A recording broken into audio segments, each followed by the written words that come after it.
Well, I would screw Hulk Hogan. That makes me the real alpha. What? I don't think it works like that, bro. All right, welcome back to the party, everybody. I am your host, Lutch, aka the Indian Jesus, here to resurrect the second coming of common sense. Let's party. I gotta be honest with you guys, this is probably the last video about Andrew Tate that I thought I was going to make.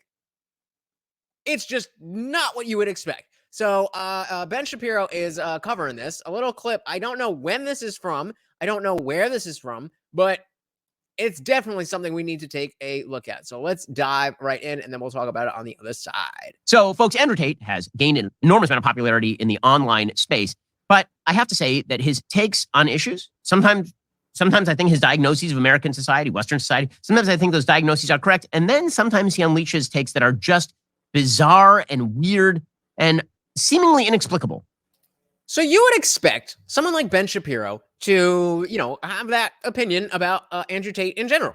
That, okay, yeah, he says some decent stuff, but not exactly my kind of guy as a religious family man. Okay, that's what I would expect. Andrew Tate, as far as I know, is still being held in jail in Romania. It's unclear how that saga is going to end. He's accused, of course, of sex trafficking, of luring women to Romania and using them as cam girls and all the rest of it. But all of this is beside the point when it comes to the popularity of Andrew Tate. I've talked about Andrew Tate on the program a little bit before and why exactly he's popular. And one of the things that I've suggested about Andrew Tate is that many of his diagnoses of modern society are not entirely wrong. Many of them, in fact, are correct. And I think we, on this channel, we've talked about Andrew Tate a lot. And I think, especially because from the very, very start, the very first time I ever talked about Andrew Tate, I remember it was when he was on panel with XQC and Aiden Ross. And I said, because the rumors were already swirling at that point, and I had always said that it makes sense that if somebody is in this line of work, that they would be doing that. But it also makes sense that if you're in this line of work and you're not doing that, then people would say that you're doing that. So I'm still of the same opinion that when we get information that he has done something, in that realm, trying to keep it clean here for YouTube, then we can have a conversation about it. But until then, bring charges. But let's see what he's talking about today. His prognosis, his recommendation of the treatment is totally wrong. And this sort of disconnect is strange. I'm surprised Ben didn't bring up the fact that his wife is a doctor, using the diagnosis and prognosis, the diagnosis being telling what's wrong and the prognosis being what should we do about it. He is only, my wife being a doctor.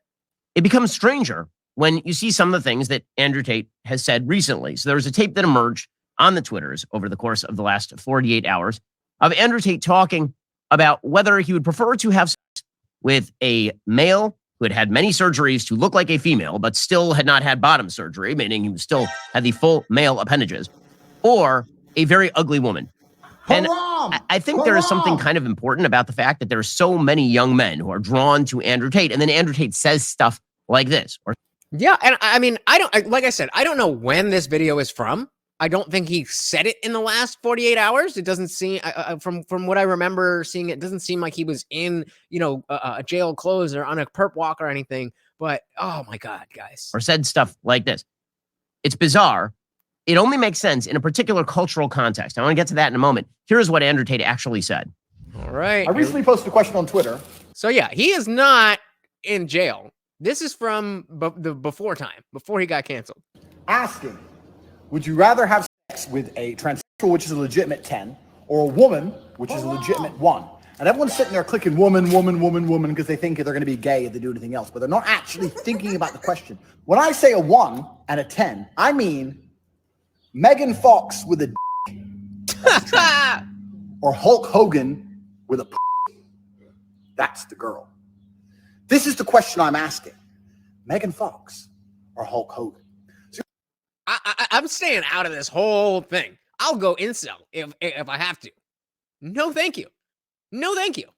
You're thinking, well, I don't want to be gay, so I just clicked the girl, the number 1, did it? You're gonna Hulk Hogan. Okay, there's a He's got mustache and muscles and shit. He's all hairy, big dude, 6'5". It's pretty gay to me. That sounds pretty gay. That is gay. We need Andrew Tate back in our lives. Free Top G. Whether you love him or hate him, oh, that is entertainment. Okay, so first of all, what? So on a variety of levels, what? So the original question that he apparently posed was, would you rather have sex with a 1 who's a woman or a 10 on the female scale, but is male? And so he launches into that bizarre diatribe. Now, none of this makes any sense. If you've been following Andrew Tate at all, and if you understand how popular he is, you understand that what he largely bases his image around is this idea of uber masculinity. And the uber masculinity that Andrew Tate bases his sort of image around is he's ripped, he's very muscular, he has a large house or a compound in Romania, he has a lot of fancy cars, and he has a lot of beautiful women, not transsexual women, but actual like biological women who he is in charge of, and he has a harem of these women. And this is what masculinity really looks like. And then you get this bizarre fetishistic video in which he's explaining that he would prefer to have sex with a male. It is bizarre, isn't it? Now, I get it. I get that the point of the question is to challenge that, oh, I don't want to be gay reaction. I get that. But the way that he is explaining it, like, I just, as if there is a right answer, that you're not, you're definitely gay if you have sex with a woman who looks like Hulk Hogan. But you take a dick from somebody who looks like Megan Fox, and that's all kosher in the framework of Andrew Tate's world. But I'm obviously, you do whatever you want. I'm sick of the, you know what? I'm not doing that anymore. No more caveats. You guys know that I'm not a hateful person.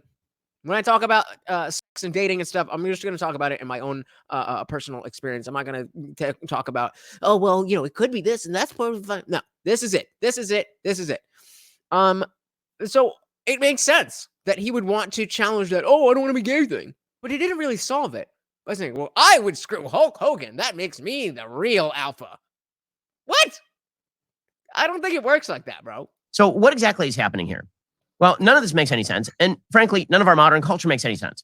Unless what you realize is the reason that we are seeing the death of masculinity and the death of femininity. The reason that everything is falling into this morass of sexual chaos. And he talks about it actually at the very end there. He says, oh, it's all a sliding scale, isn't it? It's all there's no such thing as gay or straight. It's just a sliding scale. Did he say that? I don't, I mean, whatever. Okay. The reason all of this is happening is because we have a society that has decided to discard the notion of teleology. Okay, teleology means teleology. If you can put in the comments before he says it, this is going to be on the honor system. I'll send you a $5 cash app. I'm giving you the time. What is teleology that he just said? Write it in the comments before he says it. I'll know if you're lying. And you get a $5 cash app. All right? Finishing up. Oh, almost there. Almost there. Ugh. Things were created Game with over. a purpose. Things were created with a purpose. Whether by God or by evolutionary biology, you were created with a purpose. Now, I'm a religious person, so I believe that God created us with a purpose. And what that means is male and female, he created them. Now, you don't have to believe in the Bible in order to believe that. You can also believe that evolution created human beings sexually dichotomous in order so that we are designed to reproduce. That's literally the purpose of sexual activity in the animal kingdom. Isn't it ironic that atheistic people and religious people will disagree on so many things, like literally everything, but not this. Not this. You will get a lot of, and I mean, not to say that all atheists are in line, but you will get a lot of people who are atheistic who'll be like, yeah, I'm right there with you, bro. There's the side benefit of pleasure. It is the pleasure that leads beings of all mammalian species to reproduce.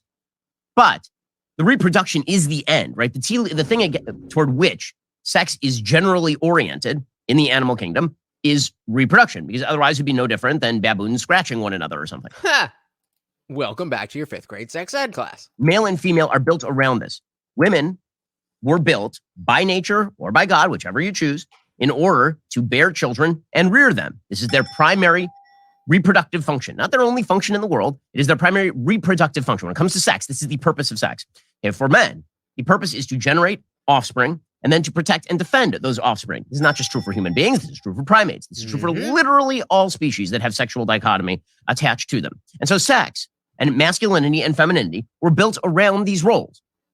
And that's really important because one of the things that we have done is we've exploded those roles. We've now disconnected the idea of sex from any sort of teleology. There's no purpose to sex other than whatever subjective pleasure it brings you.